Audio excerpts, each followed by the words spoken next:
salaamaaleykum waa duna salaamaaleykum waa Sénégal di nuyu ku nekk sa tur ak sa sant ñu nekk bitim réew ak ñu nekk biir réew ñu leen ziar di leen wax ne que deuxième émission conscience libre ci sama chaîne bi commencé na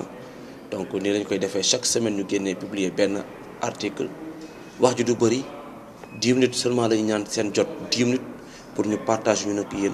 pour ñëpp lu ñu xam ci développement lépp lu ñu xam ci entrepreneuriat lépp lu ñu xam ci éducation ñu partager ko pour le développement de notre société ak lépp lu ñu xam ci environnement parce que néew naa leen bu ñu créer chaîne bi c'est juste que pour un partage c'est pas pour ku nekk dina naan dañuy wane ni wala naa non c'est-à-dire que pour ñu xool li bon ci société bi ñu dindi ko lu fiy baax ñu defar ko yokk ko donc lépp li nga xamante ne nii côté environnement ñu change suñu comportement yi lépp li nga xam ne nii aussi que ci entrepreneuriat ñu def ay échange ay formation à travers le net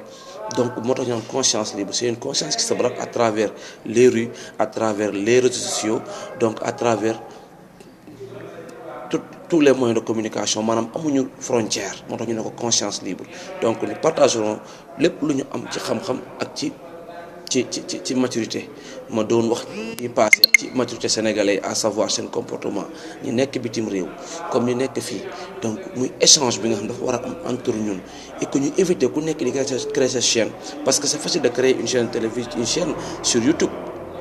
mais il n'est pas facile de faire que cette chaîne là soit bien suivie et aimée et que chaîne boobu di transmettre un savoir bi permettre ko aussi kenn ku ne si ñun képp ku yow di ko suivre nga am ci benn avantage boo ci tiré ay saaga ay defante ay wane sa bopp ay reewande donc yooyu je me dis que du lu rafet suñu société donc moo tax ñu andi chaîne bi donc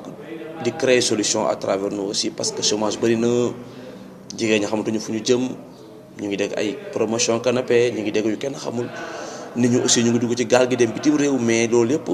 ci li ko waral mooy ñàkk orientation la kenn xamul fan ngay jubal boo toogee jëmmi jamono amoo liggéey fooy jubal boo jàngee pare fooy jubal lu ñu xam suñu maanaam les formations professionnelles yi ngay dégg sax tu deviens professionnel en écriture de CV et en lettre de motivation léegi ku ne damaa jàng projet ba pare mais premier projet mooy comment écrire un CV pour déposer dans telle entreprise nga jàng ba am sa doctorat wala sa master loo njëkk a def mooy comment apprendre à écrire une lettre de motivation te nga ne da ngaa am master tu as suivi une formation professionnelle en projet étude et suivi de projet étude évaluation de projet marketing communication commerce international mënoo jaay mënoo jënd mënoo wax mënoo bind lu dul demande ak CV nga ne tu as fait une formation professionnelle donc tu n'es pas professionnel dans ce que tu fais képp ko taxaw ne def naa formation professionnelle en temps je suis professionnel en temps loolu amul maa leen ko wax tey bu yeboo ngeen fay ay milliards ci ay école de formation mais on est professionnel que quand qu'on exerce une profession et qu'on en fait un métier c'est ça le professionnel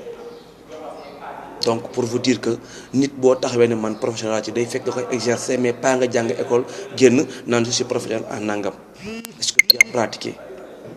au Sénégal c'est là où le bas blesse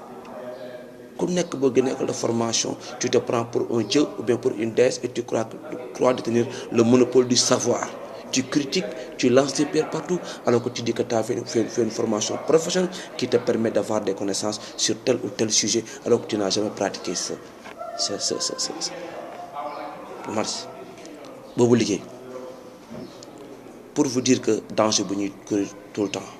mais balaa ma ci xuus sori rek may rappeler di féliciter sénégalais yi di leen tàcc bu baax ci élection yi ñu ko defee ak maturité du mën organisation bi jaar na yoon non jaarul yoon du mën naa fekk parce que ñun duñu nangu population bi am fu mu toll ci jamono ba tey fi ñu toll nii yenn quoi kii ñu koy filmer à gauche et à droite ji ñu ma nag ki ko organisé ndax ministre de l'intérieur mi ngi këram toog ku nekk li nga bëgg yaa ko bëgg di ko def kon ku jël la la neex def ko fa la neex après ñu ne président bi la non peut-être que da nga bëgg am ay faveur président moo tax nga defee noonu wala nga bëgg am ay faveur benn tel opposant wala nangam pour nga def yeneen actions yi kon il faut que l'on soit conscient de notre devenir nit li ngay def tey muy sa rendement tey immédiat est-ce que dina am conséquence yu ba ëllëg sa doom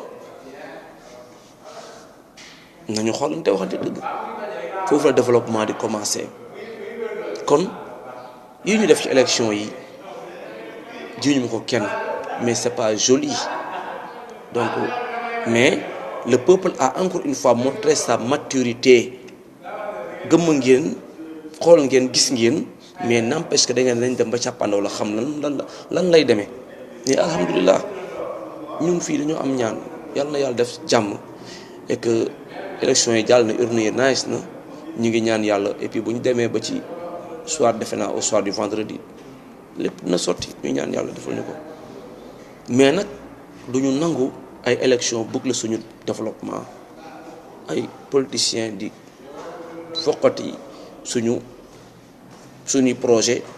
parce que nous avons tous des entreprises man mii di wax ak yéen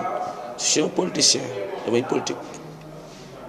dans le vrai sens du mot je suis pas un politicien pour briguer un mandat ou bien des postes non man lépp lu ñuy def ci côté développement je suis là-dedans mais c'est ça le politicien tey bu ma gisee parti bi nga xamante ne man mooy sama parti maa ngi milité mais nag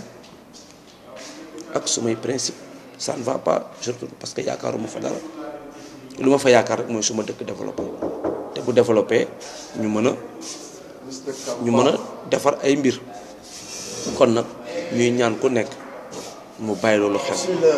ñu delluwaat suñu bopp waxaat ci développement biñ doon wax entrepreneuriat maanaam ba mu déggee ci biir lépp ci élection yi laa jëlee ay affaire di ko bëgg wax partager ak yéen pour te dire certains mots yi dafa bokk aussi ci sous-développement wu dëkk mënu mën donc comprendre que ñu toog ñu ne waa bitim réew ci li ma dégg ci ay information ñu ne bu ñu xullee ba Macky Sall la gagné ñun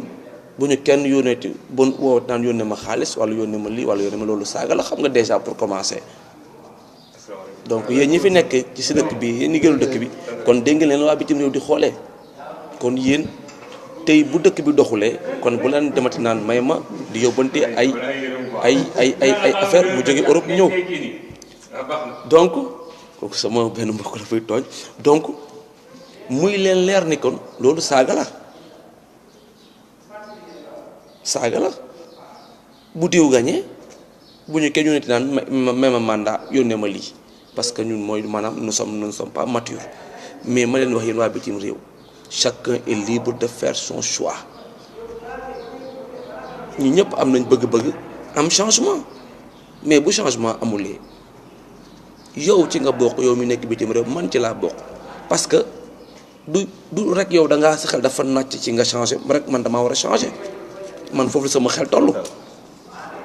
ka fateel ka neex kooku bu yàqee dëkk bi je crois que moom mooy paye pour que sa yow tam ci nga bokk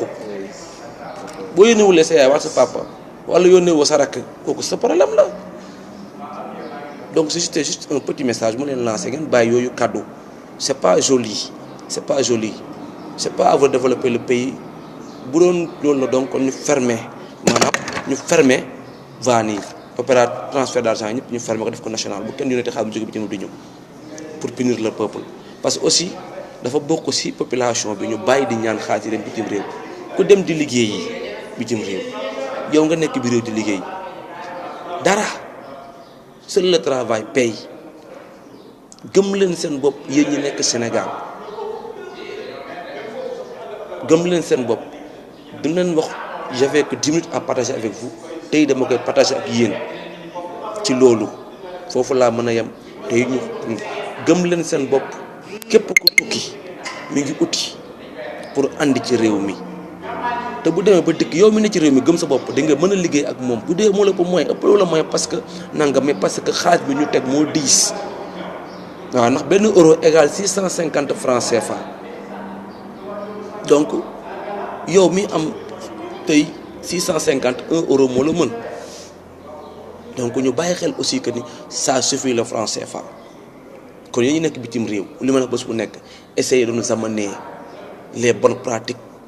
li ngeen xam andi leen ko sama 2 thèmes yëpp yéen a ko moom parce que benn moment bi ma déggaat ci télé yi que loolu baal bu ngeen wax ça m'a fait très mal jërë ngeen jëf ba semaine prochaine ñu partagé waat ko jërë ngeen jëf.